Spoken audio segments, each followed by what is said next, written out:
அண்ணா போயிட்டாரும் அந்த கட்சி இருக்காது நினைக்கும் பொழுது அண்ணாவிடம் படித்த படிப்பில் கலைஞர் அந்த கட்சியை கட்டி இழுத்து கொண்டு வந்தார். கலைஞர் ஒருத்தர், யார் அண்ணா இருக்கும்போது யாருமே இல்லைன்னு சொன்னவன் பூரா கலைஞர் இருக்கும்போது கலைஞர் மட்டும்தான்.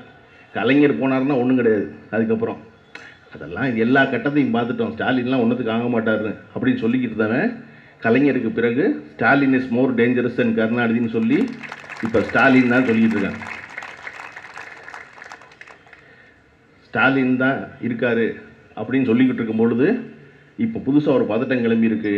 அது 75 ஆண்டுகால திமுக பவள விழாவின் அறிவு திருவிழா இல்லை, வாரிசை கொண்டு வந்து நிப்பாட்டுவதற்காக உதயநிதிக்காக நடத்துகிற விழா அப்படின்னு ஏன் அதை சொல்ல ஆரம்பிக்கிறான் அப்படின்னா அவனுக்கு இப்போ தான் தெரிஞ்சிருக்கு. எங்களுக்கு அது 4 வருஷம் முன்னாடியே தெரியும், நீ அது இப்போ சொல்கிறவனுக்கு அவன் இப்போ தான் கன்ஃபார்ம் பண்ணுறான். ஆகா, உதயநிதி இஸ் மோர் டேஞ்சரஸ் தென் ஸ்டாலின் போல இருக்கு.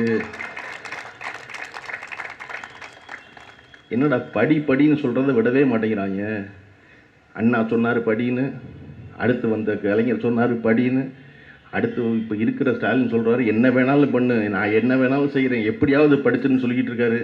சொல்லிக்கிட்டு இருக்கும்போது அடுத்து வர்ற ஆள் மறுபடியும் அறிவு திருவிழா நடத்தி படிங்கிறாங்களே, இங்கே படிக்கிற விட மாட்டாங்க போலக்கே. அப்போ நம்ம என்ன செய்யறதுங்கிற கேள்வி இருக்குல்ல.